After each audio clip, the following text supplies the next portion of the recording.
ପୂର୍ବରୁ ଟ୍ରେଜେରୀରେ ରହିଥିଲା ଦୁଇଟି ଚାବି। ସେ ଦୁଇଟି ଚାବିକୁ 14 ତାରିଖ ଦିନ ନେଇକିରି ଭିତର ରତ୍ନ ଭଣ୍ଡାର ଭିତରେ ପ୍ରବେଶ କରିଥିଲେ ସମସ୍ତ କମିଟି ସଦସ୍ୟମାନେ।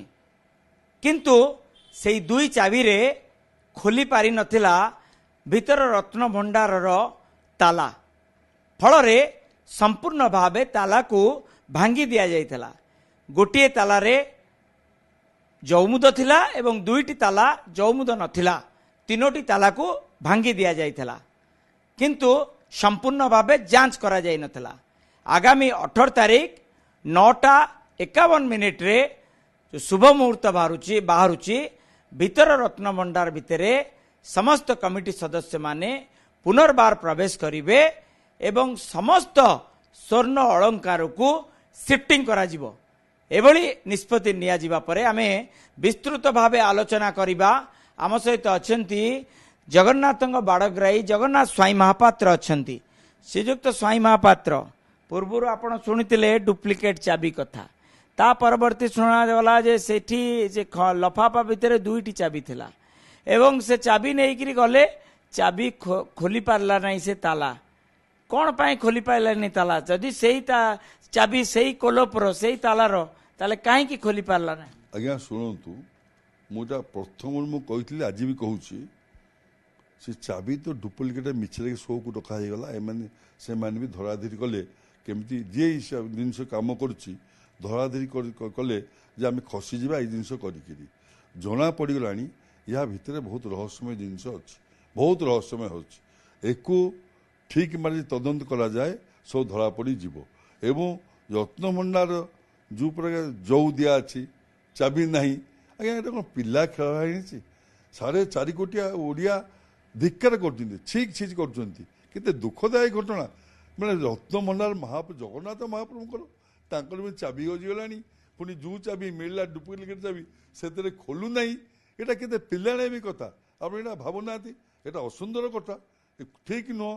ୟା ପଛରେ କିଛି ଅଲଗା, ୟା ପଛରେ ଅଲଗା ରହସ୍ୟ ଅଛି। ଆପଣ କହିଲି ପରା, ଆପଣ ଦେଖିବେ କେତେ ରହସ୍ୟ ବାହାରିବ ତା ଭିତରେ। ଦେଖନ୍ତୁ ରତ୍ନଭଣ୍ଡାର କ'ଣ ଅଛି କି ନଛି ଦେଖନ୍ତୁ। କ'ଣ ଆଶଙ୍କା କରୁଛନ୍ତି? କ'ଣ ସେ ରହସ୍ୟଟି? ରହସ୍ୟଟି ଜିନିଷ କିଛି ଅଛି କି ନ ଅଛି ଖୋଲା ହେଲେ ଯୋଉ ଜଣା ପଡ଼ିଯିବ। ମୁଁ କିନ୍ତୁ ଆଗରୁ କହିଥିଲି, ବର୍ଷା ହେଉଛି, ରତ୍ନଭଣ୍ଡାର ଜିନିଷ ନଷ୍ଟ ହେଲାଣି, ସ୍ୱର୍ଣ୍ଣ ଅଳଙ୍କାର ନଷ୍ଟ ହେଇଯିବଣି। ମୁଁ ଗୋଟିଏ ଲୋକ ଯିଏକି ବୋବି ଆସୁଥିଲି। ଏମାନେ ଏକାନେ କାଢ଼ି ସେକାନେ କାଢ଼ିଲେ। ଏମାନେ ସବୁ ଭାବିଦେଲେ ଆଗାମୀ ଦିନରେ ଆଫୁର ସହି ସରକାର ଆସିବ, ଯେମିତି ଡ୍ରାମା ବାଜ ଚାଲିଛି ସେମିତି ଚାଲିଥିବ। ଚାବି ସେ ତାଲାର ନୁହଁ ନା ନାଇଁ? ସେ ଚାବିରେ ଖୋଲିଲା ନାହିଁ, ତାଲା କଳଙ୍କି ହେଇଯାଇଛି ନା ନାଇଁ? ସେ ଗୋଟେ ମାନେ ଯୋଉ କଣ ଗୋଟେ ମାନେ କୋଣ ଭ୍ରମ ସୃଷ୍ଟି କରିବା ପାଇଁ ଏଭଳି ଏକ ଚାବି ନାଟକ କରାଗଲା। ଆଜ୍ଞା ସେ କୋଲୋପରେ ଚାବି ନୁହଁ, ସେ କୋଲୋପରେ ଚାବି ନୁହଁ। କୌଣସି ଚୋରିକି ନେଇ ଲୁଚେଇକି ଫିଙ୍ଗିଦେଲେ, ଚୋରିକି ଫିଙ୍ଗିଦେଲେ। ସେ ଆପଣଙ୍କୁ କହିଲି ମୁଁ, ସେତେବେଳେ ଯିଏ ପ୍ରଶାସକ ଥିଲା ଆମର ଅରବିନ୍ଦ ଅଗ୍ରୱାଲା, ସେ ଯୋଉ କହିଲେ ଚାବି ମିଳିଲା, ଚାବିଟା ସେଇ ଉଠେଇଲେ ନା। ଯେ ଚାବି ମିଳିଲା, ଖାମରେ ପଳେଇ ଆଇଲା, ମତେ ସ୍ୱପ୍ନାଦେଶ ହେଲା। ମୁଁ କାହିଁ ତାଙ୍କ ନାଁ କହିଲି? ଏଇଟା ଅଶୋଭନୀୟ ଘଟଣା। ସେ ଯେତେବେଳେ ଜିଲ୍ଲାପାଳ ଥିଲେ, ସେଇ ଯେତେବେଳେ ଜିନିଷ ନିଜେ କହିଛନ୍ତି ମୁହଁରେ, ଯେତେବେଳେ ଜିଲ୍ଲାପାଳ ଥିଲେ ସେତେବେଳେ ଚାବି ଯେତେବେଳେ ଖୋଜା ହେଲା, ସେ ଦେଖିଲେ ଯେ ରେକର୍ଡ ରୁମ୍ରେ ଅଛି। କିନ୍ତୁ ଚାବି ତ ଯଦି ହଜିଥିବ 1978 ମସିହା, ତା ପରବର୍ତ୍ତୀ ସମୟରେ ଯେତେବେଳେ ଖୋଲା ଯାଇଛି 1985 ମସିହାରେ ଖୋଲା ହେଇଛି, ତାପରେ ହଜିଥିବ। ସେଥିରେ ତାଙ୍କର କ'ଣ ଗୁରୁ ଦାୟିତ୍ୱ ଅଛି? ସିଏ ଯେତେବେଳେ ଜିଲ୍ଲାପାଳ ଥିଲେ ସେତେବେଳେ ଚାବି ମିଳିଲା ନାହିଁ। ଅନ୍ୟ ଟାଇମ୍ରେ ଖୋଲା ହେଇଛି ତ ଅନ୍ୟ ଟାଇମ୍ରେ କହିଥାନ୍ତେ ଚାବି ନାହିଁ, ଏ ନାହିଁ। ସିଏ ଯେତେବେଳେ ଜିଲ୍ଲାପାଳ ଥିଲେ କହିଲେ ଚାବି ନାହିଁ, ଚାବି ହଜିଗଲା, ଖାମରେ ଆଇଲା, ଏ ଟ୍ରେଜେରୀରେ ଥିଲା। ଏଇ ସବୁ ଚାଲିଲା, ପରିବେଶ ଚାଲିଲା। ତା ଦେହରେ କିଛି ଅଫିସର ସମ୍ପୃକ୍ତ ହେଇଗଲେ, କିଛି ଲୋକ ମୁଁ ଚୋରି ହେଇଛି। ଚାବି ଚୋରି ନୁହଁ, ଏଇ ନେଇ କୁଆଡ଼େ ଫିଙ୍ଗିଦେଲେ, କହିଲେ ଚାବି ଏଇଟା ଚୋରି କ'ଣ ହବ? କାରଣ କ'ଣ? ଖୋଲା ଯିବା ପାଇଁ 2018 ମସିହାରେ ପ୍ରୟାସ କରାଯାଉଥିଲା। ତା ଭିତରେ ବା କିଛି ଅସୁନ୍ଦର ଜିନିଷ ହେଇଛି, ତା ଭିତରେ କିଛିଟା ଅଘଟଣ ଜିନିଷ ହେଇଛି। ସେଥିପାଇଁ ଚାବି ଫିଙ୍ଗିଦେଲା। ଆଜି ଆପଣଙ୍କୁ କହିଲି ଅଘଟଣ ଜିନିଷ ହେଇଛି। ସେଥିଯୋଗୁଁ ଅବିକା ଯାହା ହେଇଛି ଚାବି ଭଙ୍ଗା ହେଇକି ତଦନ୍ତ ହେବା ଦରକାର। ମୁଁ କହୁଛି ତଦନ୍ତ ହଉ, ତଦନ୍ତ ସବୁ ଜଣା ପଡ଼ିଯିବ। ତଦନ୍ତ ହେଲେ ଯେତେ ଡେରି ହେବ ପୁଣି ଆଜ୍ଞା ମିଶାମିଶି ହେଇଯିବେ। ମିଶା ହେଉଛି ଦିଲ୍ଲୀରେ ପୁଣି ସବୁ ଛିଡ଼ିଯିବ, ବନ୍ଧୁ ବନ୍ଧୁ ବନ୍ଧୁ ହେଇଯିବେ, ସବୁ ନଷ୍ଟ ହେଇଯିବ, ସବୁ ନଷ୍ଟ ହେଇଯିବ। ଆଜି ଆପଣଙ୍କୁ କହିଲି ଏବେ ତ ଆଗାମୀ 18 ତାରିଖ ଯୋଉ ଅଧରପଣା ଦିନ ସେଇଦିନ ଚାବି ଖୋଲିବା ପାଇଁ ପୁନର୍ବାର ଯୋଉ ଦୁଇଟି ଚାବି ପଡ଼ିଛି, ଯୋଉ ଭିତର ରତ୍ନଭଣ୍ଡାର ସେ ଦୁଇଟି ଚାବି ଏବେ ଟ୍ରେଜେରୀରେ ଅଛି, ସେ ଚାବି ନୂତନ କୋଲପ ପଡ଼ିଛି ଏବଂ ନୂତନ କୋଲପକୁ ଖୋଲାଯିବ। ଉଭୟ ଦୁଇଟି ନୂଆ ଚାବି ଯୋଉଟା ରହିଛି ରତ୍ନ ମାନେ ଟ୍ରେଜେରୀରେ ତାକୁ ଅଣାଯିବ, ଖୋଲାଯିବ, ପୁରା ଯାଞ୍ଚ କରାଯିବ। ହଁ ଭଲ ତ, ସ୍ୱାଗତ ଯୋଗ୍ୟ, ସ୍ୱାଗତ ଯୋଗ୍ୟ। ଦେଖନ୍ତୁ କ'ଣ ହେଉଛି, ଦେଖନ୍ତୁ ଆପଣ ଖାଲି କହିଲେ ଆପଣ ଦେଖନ୍ତୁ ତା ଭିତରେ କେତେ କ'ଣ ଝାମେଲା ପୁଣି ଆସିବ, ଆଗକୁ କ'ଣ ହେଉଛି ଆପଣ ଦେଖନ୍ତୁ। ଆଗ ସିଏ ଆଗ ସକ୍ସେସଫୁଲ ହୁଅନ୍ତୁ, ଚାବି କୋଉ ଚାବି ଖୋଲୁଛି କୋଉ ଚାବି ଖୋଲୁନି, କ'ଣ ଭଙ୍ଗା ହେଉଛି ତା ଚାବି ତ ଖୋଲିଗଲା, ଭିତର ରତ୍ନଭଣ୍ଡାର ଖୋଲିଗଲା, କୋଲପ ଖୋଲିଗଲା ଏବଂ ଏବେ ନୂତନ ଦୁଇଟି ତାଲା ପଡ଼ିଛି ଏବଂ ନୂତନ ଚାବି ଏବେ ଭିତର ରତ୍ନଭଣ୍ଡାରରେ ପ୍ରବେଶ କରିବାରେ କୌଣସି ଅସୁବିଧା ନାହିଁ। ତା ଭିତରେ ଆଜ୍ଞା ଯୋଉ ସିନ୍ଦୁକ ଅଛି, ଆଲମିରା ଅଛି, ତାକୁ ଖୋଲନ୍ତୁ, କ'ଣ ଜିନିଷ ଅଛି, କ'ଣ ନିଅଛି, ମଣିତି ଗଣିତି ହବ କି ତା ଚାବି ହଜିଯାଇଛି, ତା ଚାବି ଅଛି କି ନ ଅଛି, ସେ ସିନ୍ଦୁକ ଚାବି ଅଛି କି ନ ଅଛି, କେତେ ଘଟଣା ତା ଭିତରେ ଅଛି। ଏଇଟା ଯାହା ଭାଙ୍ଗି ଚାବିଟା ପକେଇଦେଲେ ତା ଭିତରେ ଦେଖନ୍ତୁ, ମୁଁ ଯାହା କହୁଛି ଆପଣଙ୍କୁ, ତା ଭିତରେ ଆଉ ଗୃହ ଅଛି ରତ୍ନଭଣ୍ଡାର ଭିତରେ। ତା ଭିତରେ ଗୃହ ଅଛି। ତା ଯୋଉ ରଘୁନାଥ ବେଶ ହେଇଥିଲା, ଜଗନ୍ନାଥ ଶହ ଶହ ମଣ ସୁନା ପିନ୍ଧିଥିଲେ, ଶହ ଶହ ମଣ ସୁନା, ସେ ନିଶ୍ଚିତ ହବ ନା, ଆସି କ'ଣ ବାହାରେ ପଡ଼ିଥବ, ସେ ଗୋଟେ କୋଉ ଘର ଭିତରେ କୋଉ ଭିତରେ ଥବ। ପ୍ରଭୁଙ୍କୁ ତ ପୁଣି 128 ବର୍ଷ ରଘୁନାଥ ବେଶ ହେଇଥିଲା, ଆଉ ରଘୁନାଥ ବେଶ ତ ବହୁତ ଲମ୍ବା ଲାଇନ, ମାନେ ଜୟ ବିଜୟ ଦୁଆର ଟୁ ରତ୍ନ ସିଂହାସନ ରଘୁନାଥ ମହାପ୍ରଭୁ ହେଇଥିଲେ। ଶିଶୁନାଥ ଗଲା ପରେ ସେଇଟା ଖୋଲାଲେ ଜଣା ପଡିବ। ସେଠି ଯୋଉ ରହିଛି ଆଲମିରା ଗୁଡାକ, ତାର ଆରପଟେ କିଛି ଗୃହ ଅଛି ବୋଲି ଆପଣ ଭାବୁଛନ୍ତି, ଶଙ୍କା କରୁଛନ୍ତି? ଆଜ୍ଞା ଗୃହ ଅଛି, କାରଣ ରଜା ଟାଇମ ତ ସେମାନେ ଗୁପ୍ତ ଗୃହ ରଖିଥାନ୍ତି। ଗୁପ୍ତ ଗୃହ ହୀରା ନୀଳା ମୋତି ମାଣିକ ଯୋଉ ଦାନ ପୁଣ୍ୟ କରିଥାନ୍ତି ଲୋକମାନେ, ତା ଦେହରେ ରହିଥାଏ। ଗୁପ୍ତ ଗୃହ ଅଛି, ଦେଖିବା ଗୁପ୍ତ ଗୃହ ବାହାରିବ, ନିଶ୍ଚିତ ବାହାରିବ। ଯେମିତି ଏମାନେ ମଟର ବାହାରିଲା, ଏମାନେ ମଟର ଆପଣ ଆଣିଥିଲେ ଏତେ ରୂପାଇଟା ବାହାରିବ, ଗୁପ୍ତ ଗୃହ ଥିଲା। ମହାପ୍ରଭୁ ରତ୍ନଭଣ୍ଡାର ନିଶ୍ଚୟ ଗୁପ୍ତ ଗୃହ ବାହାରିବ, 100ରୁ 100 ଆପଣ ଦେଖିବା। ଆଜି ଆପଣଙ୍କୁ କହିଲି ଗୁପ୍ତ ଗୃହ ସେଗୁଡିକ କିଭଳି ଭାବେ ଯାଞ୍ଚ କରାଯିବ, କାରଣ ସେଗୁଡାକ ଯାଞ୍ଚ ନ କଲା ପର୍ଯ୍ୟନ୍ତ ମରାମତି ତ ହେଇପାରିବ ନାହିଁ। ସବୁ ମରାମତି କାମ ନାହିଁ ଆଜ୍ଞା, ଆମ୍ପୁଡ଼ି ଥାମ୍ପୁଡ଼ି ଫିଙ୍ଗିଲେ ହବନି, ଇଣ୍ଟାର ଯାଞ୍ଚ ହବ। ସବୁ ଯାଞ୍ଚ ହେଇକିରି ସୁରକ୍ଷିତ ଜାଗାରେ ରହିବ ପ୍ରଭୁଙ୍କ ଜିନିଷ, ଦେଖାଯିବ। ଆପଣଙ୍କ ଭିଡ଼ିଓ ମାଧ୍ୟମ ସବୁ ସିସିଟିଭି ମାଧ୍ୟମରେ ସବୁ ଜିନିଷ ଗଣିତ ମଣିତ ପବ୍ଲିକ ହବ, ପବ୍ଲିକ ଜାଣିବେ, ଯୋଉଥିପାଇଁ କି ସମସ୍ତେ ଅପେକ୍ଷା କରିଛନ୍ତି, ଭକ୍ତ ଅପେକ୍ଷା କରୁଛି। 4.25 କୋଟି ଓଡ଼ିଆ, ତା ସେ ବିଶ୍ୱ ଲୋକ ଦେଖୁଛନ୍ତି। ଏଇ ଗୋଟିଏ ନ୍ୟୁଜ୍ ଚାରିଆଡ଼େ ବ୍ୟାପିଛି ଯେ ଜଗନ୍ନାଥ ମହାପ୍ରଭୁ ରତ୍ନଭଣ୍ଡାର କ'ଣ ବାହାରୁଛି, ଭଗବାନ ପିନ୍ଧିବେ, ଜଗନ୍ନାଥ ତାକୁ ପିନ୍ଧିବେ, ଅଛି କି ନ ଅଛି, ଭଲ ମନ୍ଦ ଅଛି। ଆମେ ଗୋଟିଏ କଥା କହିବା ଯେ ଜଗନ୍ନାଥ ରଘୁନାଥ ବେଶ ହେଇଥିଲେ, 100 ମଣ ସୁନା ଲାଗି ହେଇଥିଲେ, ସେଇ ଜିନିଷଟା ମେନ୍ ଯାଞ୍ଚ ହବ।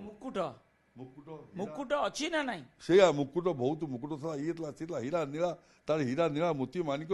ସେତେବେଳେ ହଜାର ହଜାର ବର୍ଷ ରଜା ରଜୁଆ ଥିଲେ, ସବୁ ଦାନ ପୁଣ୍ୟ କରନ୍ତି, ଜଗନ୍ନାଥଙ୍କୁ କରନ୍ତି। ଆମେ ଦେଖିବା ସେଇ ଜିନିଷ ଅଛି କି ନ ଅଛି। କି ମୁକୁଟ କୁଆଡେ ଗଲା? ଐତିହ୍ୟ ଗବେଷକ ମାନେ କହୁଛନ୍ତି ଯେ 34ଟା ମୁକୁଟ ଥିଲା ପୂର୍ବରୁ, କିଏ କହୁଛି 46ଟା ମୁକୁଟ ଥିଲା।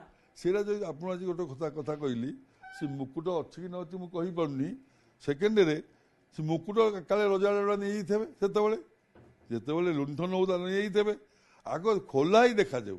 ଆମେ 128 ବର୍ଷ ତଳେ କିଛି ହେଇନି, ଆମେ ଖୋଲା ହିଁ ଦେଖାଯିବ ଯେ କ'ଣ ଆମ ଜିନିଷ ରହିଛି, କ'ଣ ଆମ ଜିନିଷ ନାହିଁ। ଏବଂ ଗୋଟେ ଦିନରେ ଇଏ କ'ଣ ସମ୍ଭବ? ଏଇଟା ପାଗଳ ହେଲେ ଇଏ ଆଜ୍ଞା ଲାଗିବ, ମାସ ଲାଗିବ। ଇଏ ଗୋଟେ ଦିନ ଆଜ୍ଞା 5-6 ଦିନ ଲାଗୁଛି ଜଗନ୍ନାଥ ସୁନା ଅଳଙ୍କାର ପରିଷ୍କାର ହବାକୁ, ଯେତିକି ଅଛି ଏ ମାସ ଲାଗିବ ଆଜ୍ଞା। ସେମିତି ଆମ୍ପୁଡ଼ା ବିଡ଼ାରେ କରି ଛାଡ଼ିଦେବେ, ପୁଣି ପାଣି ପିଡ଼ି ଯାହା ନଷ୍ଟ ହେଇଯିବ।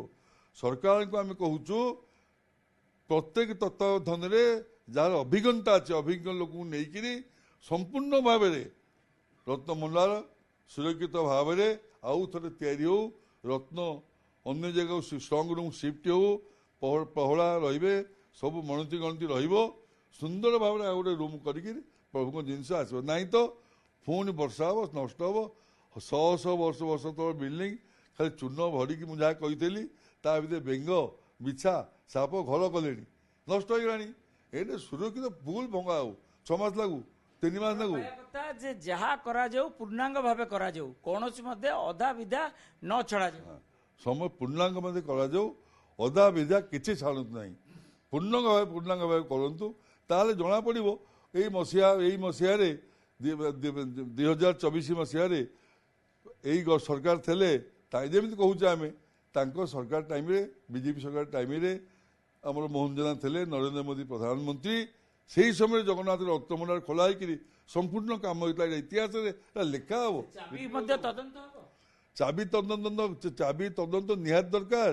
ଯିଏ ଏସବୁ ଜିନିଷ କରିଛି ତାକୁ ଛାଟ ଦରକାର। ଆଜି ଆପଣ କହିଲି ଚାବି ତଦନ୍ତ ନିହାତି ଦରକାର। ଚାବି ତଦନ୍ତ ନହେଲେ ଯେ ପୁଣି ଲୋକ ଜିନିଷ ଦବିଯିବ। ଏମାନେ ପୁଣି ଗୋଟେ ଯେମିତି ଦେଖ ଟାଇମ୍ ଆଗକୁ ଗଡ଼ିବ, ଜିନିଷ ଦବି ଯିବ, ମିଶାମିଶି ହେଇକିରି କୁଣିଆକୁଣି ହେଇକିରି ସବୁ ଜିନିଷ ନଷ୍ଟ ହେଇଯିବ। ଏଇନେ ଗରମ ମୁଡ୍, ପ୍ରଭୁଙ୍କ କାମ ଚାଲିଛି। ନିହାତି ଭାବେ ଅବିକାଇ ତଦନ୍ତ ବସୁ। ଆଗ ଚାବି ଖୋଲି ମଣିତି ଗଣିତି ହବ, ଦେଖିବା ଆଉ କ'ଣ ଅସୁବିଧା ଅଛି, ତାପରେ ତଦନ୍ତ ବସୁ। ଏବଂ ମରାମତି ଅତି ଶୀଘ୍ର କରାଯିବ। ମରାମତି ଅତି ଶୀଘ୍ର କରାଯିବ। ଯାହା ଅଛି ସିଏ ବି ନଷ୍ଟ ହେଇଯିବ। ଆପଣ ଦେଖିବେ ଆମେ ସୁନା ମଞ୍ଚେଇ ଦେବେ, ହୀରା ନୀଳା ମୋତି ମାଣି ତ ନଷ୍ଟ ସବୁ, ପଥର ପଡ଼ି ପାଣି ପଡ଼ି ଚୂର୍ଣ୍ଣ ପଡ଼ି ନଷ୍ଟ ହେଇଯିବ। ଏବଂ ଆପଣ ଶୁଣୁଥିଲେ ଯେ ଜଗନ୍ନାଥ ସ୍ୱାଇଁ ମହାପାତ୍ର, ଜଗନ୍ନାଥଙ୍କ ବାଡ଼ଗ୍ରାହୀ, ସିଧାସଳଖ କହୁଛନ୍ତି ସେ ଚାବି ଚୋରି ହେଇଯାଇଛି କିମ୍ବା ତାକୁ ହରଣଚାଳ କରିଦିଆଯାଇଛି। ଏଇଆ ନା ହରଣଚାଳ କରିଦିଆଯାଇଛି। ହରଣଚାଳ କରିଦିଆଯାଇଛି। ଚୋରି କ'ଣ? ଚୋରି ଆମେ କହୁଛେ, ହରଣଚାଳ ମାନେ ଚୋରି ଆଉ କ'ଣ? ଚୋରି କରିଦିଆଯାଇଛି। ତାହାକୁ ପୁରାପୁରି ପୂର୍ଣ୍ଣ ଭାବେ ତଦନ୍ତ କରାଯାଉ ଏବଂ ଏଇ ଯୋଉ ପ୍ରକ୍ରିୟା ଆରମ୍ଭ ହେଇଯାଇଛି ସେ ତାକୁ ଅଧା ବିଧା ନ କରାଯାଉ।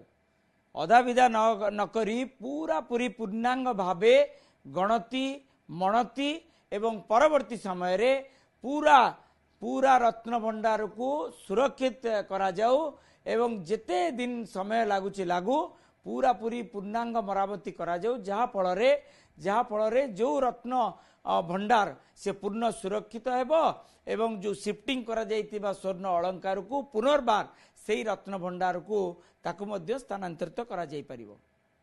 ପୁରୀରୁ କ୍ୟାମେରା ପର୍ସନ ସୋମନାଥ ଗୋଛିକାରଙ୍କ ସହ ମଧୁସୂଦନ ମିଶ୍ର, OTV।